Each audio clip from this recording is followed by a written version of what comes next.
सरकार और माननीय मुख्यमंत्री सरकारी कर्मचारी और पेंशनर के हितैषी रहे और इनका 4% का डीए जो रिलीज किया है, आप समझे, दशहरे से पहले और दिवाली से पहले, ये बहुत बड़ा उठा रहे हैं। लेकिन एक तरफ उनके ऊपर जो बिजनेस मोशन दिलाया गया है उसको लेकर भी कर्मचारियों की मांग इसको वापस सरकार ने दे दी कर्मचारियों, लेकिन केंद्र का जो है आवाज रिलीज उससे भी ज्यादा जो एक्सपेक्ट कर रहे थे लोग, उससे भी ज्यादा दिया। बड़ा दिल खोल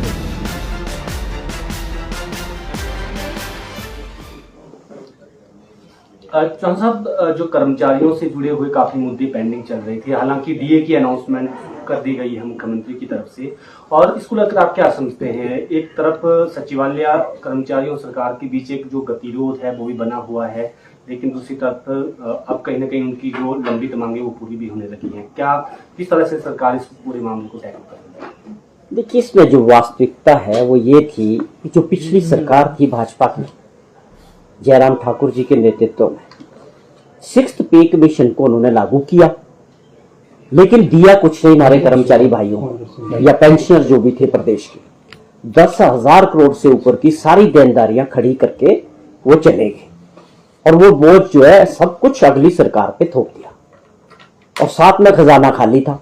जो सच्चाई है वो मैं बयान कर रहा हूं। जब सरकार बनी है, लोगों ने जब सरकार बदली है हिमाचल प्रदेश में, तो उस वक्त खजाना खाली था और 10,000 से ऊपर करोड़ की जो है सरकारी कर्मचारियों की और हमारे जो पेंशनर्स हैं उनकी देनदारियां थी। हमारी सरकार ने पहले दिन ही मुख्यमंत्री जी ने तय कर दिया था कि हमें आने वाले समय के लिए हिमाचल प्रदेश को आर्थिक तौर पे मजबूत करना है। कुछ ऐसे फैसले लेने पड़ेंगे कि जिससे हम फ्यूचर में जो है प्रदेश की आर्थिक स्थिति को सुधारें, और उन्होंने 2 बजट में वो करके भी दिखाया और पहले वर्ष 2200 करोड़ रुपए का एक्स्ट्रा रेवेन्यू जनरेट करके हमारी सरकार ने दिखाया है।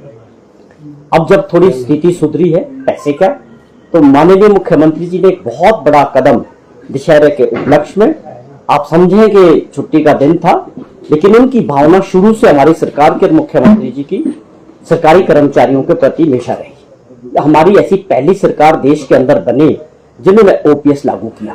आप समझें कि ओपीएस देना कोई आसान काम नहीं था। ओपीएस के लिए हमारे लाखों कर्मचारी 5 वर्ष तक जयराम सरकार के साथ लड़ते रहे, सड़कों पे, विधानसभा का घेराव, लेकिन उन्होंने उस पर कभी ध्यान नहीं दिया। हमारी कांग्रेस पार्टी की सरकार बनी, हमने पहला फैसला ओपीएस का लागू किया।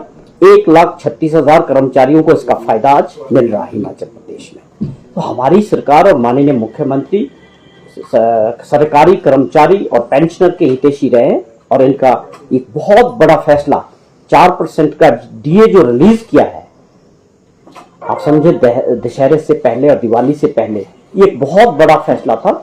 इससे कर्मचारियों को काफी समय से मांग थी, लेकिन इससे पहले भी मैं आपको बता दूं कि हम 7% पहले 4% एक और 3% एक सरकार बनने के बाद 23 में जो है डीए जो है दे चुके थे। ये 4% और आप समझे कि 23 का जो था ड्यू, वो माननीय मुख्यमंत्री जी ने उसकी घोषणा की खुद प्रेस में आके, और आप ये समझें कि उसकी वजह से तकरीबन 4% से जो हमारे सरकारी कर्मचारी और पेंशनर्स हैं, आप समझे साल का 600 करोड़ रुपए का 4% का ही जो लगातार आगे हमको देना पड़ेगा। तो ये एक बहुत बड़ा फैसला था जिसमें मुझे दिखा कि लोगों में खुशी की लहर भी है।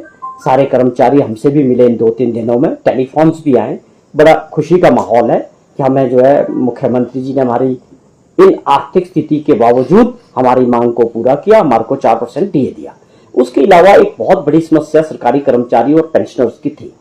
जो मेडिकल रिबर्समेंट के जो बिल्स थे वो बड़े टाइम से पेंडिंग है, उनके पैसे लोगों को नहीं मिल रहे थे। आप समझे कि जो कोई भी आदमी जो अपना इलाज करा रहा था, उनका जो पैसा मिलना चाहिए था, पेमेंट्स होनी चाहिए थी, वो बड़े समय से पेंडिंग थी। उसके लिए मुख्यमंत्री जी ने इमीडिएटली कहा है कि हम ये सारी पेंडेंसी खत्म करने वाले हैं और सबको जो है जो इलाज कराएगा, चाहे वो सरकारी कर्मचारी है चाहे पेंशनर्स है, वो पेमेंट सरकार करेगी। और आप समझे कि एचआरटीसी में काफी समय से बड़ी मांगे थी, वहां भी लोगों के बड़े मुद्दे थे सरकारी कर्मचारियों के। वहां पर जाके मुख्यमंत्री जी ने जो घोषणा की, अब वहां जो हमारे चालक थे या परिचालक थे एचआरटीसी में, पिछले 6 साल से उनका जो ओवर टाइम का करोड़ों रुपया उनको नहीं मिला था, जो कि पिछली सरकार को भी इस पे गौर करना चाहिए था और उनको क्लियर करना चाहिए था, लेकिन उन्होंने कुछ नहीं किया। माननीय मुख्यमंत्री जी ने एक और बहुत बड़ा फैसला करके उनकी ये मांग, जो भी उनका पेंडेंसी है 50 करोड़ रुपया, इसके लिए सरकार रिलीज करेगी और उनका जो ओवर टाइम का पैसा वर्षों से लंबित पड़ा था HRTC के पास, उसका सरकार जो है भुगतान करेगी। और ये और भी बहुत सारे फैसले हैं कि आप समझे कि क्लास 4 एम्प्लॉइज को एरियर के तौर पे सरकार ने 20,000 रुपया देने की घोषणा की है कि हम जो है इनका एरियर्स भी देंगे। दिए तो दे ही रहे हैं, लेकिन ये और 75 साल से ऊपर के जो पेंशनर्स हैं उनका जितना भी एरियर ड्यू था सरकार की तरफ, आप समझे पिछली सरकार से, वो हमारी सरकार ने और माननीय मुख्यमंत्री जी ने उसका जिक्र किया। हम इसको जल्दी जो है क्लियर करने वाले। 75 साल से ऊपर के जो भी पेंशनर्स हैं प्रदेश सरकार के साथ, उनका जितना भी एरियर्स है वो सरकार क्लियर करने वाली। तो ये बहुत सारे फैसले जिससे तकरीबन एक बहुत बड़ा आर्थिक दृष्टि से काफी खर्चा जो है सरकार का बढ़ेगा। जैसा मैंने जिक्र किया कि 50 करोड़ रुपया महीने का 4% जो आगे को देना है हमें, जिसकी वजह से हर सरकारी कर्मचारी और पेंशनर की जो महीने की सैलरी और पेंशन है उसमें 4% और बढ़ेगा।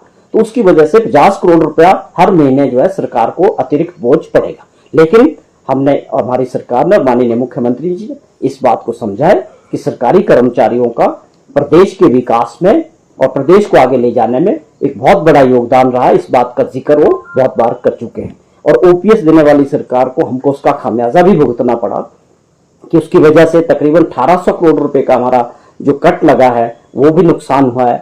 और आप समझें कि 9200 करोड़ रुपया जो NPS में कंट्रीब्यूशन था सरकारी कर्मचारियों का भी और सरकार का 12%, वो सारा पैसा भारत सरकार के पास फंसा हुआ है। ये कुछ मुद्दे हैं। और उसके अलावा 1350 के करीब NPS में जो अधिकारी थे जिन्होंने OPS को नहीं चुना, उनका भी एक इशू था। उनको भी DA दे के जो है माननीय मुख्यमंत्री जी ने उनकी मांग को भी पूरा किया है। तो मैं समझता हूँ एक बहुत बड़ा फैसला हुआ है और जो इनकी वर्षों से जो इनको पिछली सरकार से इनकी जो ड्यूज थे उसको देने का प्रयास और कुछ DA देने की वजह से एक खुशी का माहौल इस वक्त सरकारी कर्मचारियों में और पेंशनर्स में देखने को मिला है। सर, जो नेता विपक्ष है उनका कहना है कि केंद्र ने जो है 1500 करोड़ के करीब जो है प्रदेश सरकार को दिया है, उसमें DA तो सरकार ने दे दी कर्मचारियों को, लेकिन केंद्र का जो है आभार तक नहीं जताया। बहुत ही गलत जानकारी शेयर करते हैं। मुझे आप लोगों से भी आग्रह करना है कि आप लोगों को जब कोई ऐसी बात कहता तो उसको जरूर पूछना चाहिए। आप 1500 करोड़ रुपए का जिक्र कौन कर रहे हैं जो खुद 5 साल तक मुख्यमंत्री रहे? अब भैया हमारा शेयर था, टैक्सेस का एडवांस मिला है, टैक्सेस का शेयर मिला है, क्या दिया है? पूछो उनको कि मैं पूछ रहा हूं, कांग्रेस पार्टी पूछ रही है, सरकार पूछ रही है कि जयराम जी आप बताएं कौन सा मिला?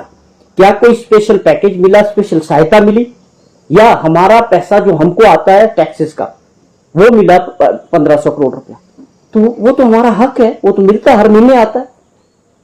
आप उसको कैसे जोड़ के देख रहे हैं? आप कामयाब नहीं रहे, आपने सारी लाइबिलिटी अगली सरकार पे रखी, सरकारी कर्मचारियों को आपने ठगा अपने टाइम में, कुछ भी नहीं दिया उनको। और आज अगर हमारे प्रयास है, हमने कोशिश की है, तो आप एक दो लफ्ज नहीं बोल सकते कि अच्छा किया। आप इसको चाहते नहीं है कि हम 4% DA दें, आप इसका विरोध करना चाहते हैं क्या? तो आप वो बताएं, आप सीधी बात करें ना कि आप इसका विरोध करते हैं कि जो हमने सरकारी कर्मचारियों के कुछ एरियर्स दिए हैं, DA दिया है, या उनके HRTC के जो और मसले थे, या उनके मेडिकल डिपार्टमेंट की जो पेमेंट्स थी, ये गलत काम हुआ है। ये जयराम जी से मेरा प्रश्न है कि क्या आप तारीफ करने के, ये कहने के कि मैं 5 साल खुद भी रहा हूं और इन परिस्थितियों में इतना बड़ा काम करना और इतना बड़ा आर्थिक बोझ पड़ना, ये मुख्यमंत्री जी का बड़ा फैसला है, इसकी तारीफ करनी चाहिए सबको। जॉन साहब, जो सचिवालय के कर्मचारी हैं वो आज जनरल हाउस करने वाले हैं, अपनी मांगे फिर से उठा रहे हैं, लेकिन एक तरफ उनके ऊपर जो प्रिविलेज मोशन भी लाया गया है उसको लेकर भी कर्मचारियों की मांग है कि उसको वापस लिया जाना चाहिए, तब ये गतिरोध टूट सकता है। इसको लेकर सरकार क्या? देखिए, हमारा सिंपल सी बात है, सरकारी कर्मचारियों को अपनी मांग मांगने का अधिकार था, उनको जिस भी तरीके से था, और सरकार ने इस बात को, चाहे वो आप सेक्रेटरीट के अंदर के कर्मचारियों की बात नहीं की, सरकार के साथ तकरीबन 2 लाख से 1.5 लाख 2 लाख कर्मचारी है, 2 लाख के 1.5 लाख के करीब पेंशनर्स है। हम सरकार को और मुख्यमंत्री जी को सबका ध्यान रखना था। उन्होंने जब फैसला लिया है तो वो सबके लिए लिया है। अब सेक्रेटरीट के कर्मचारी भी इस बात से खुश है कि जो हमारी मांगे थी वो मुख्यमंत्री जी ने बिना मांगे ही, बिना मीटिंग के ही, उससे भी ज्यादा जो एक्सपेक्ट कर रहे थे लोग, उससे भी ज्यादा दिया है। बड़ा दिल खोल के जो है मुख्यमंत्री जी ने इनकी मांगों को पूरा किया है।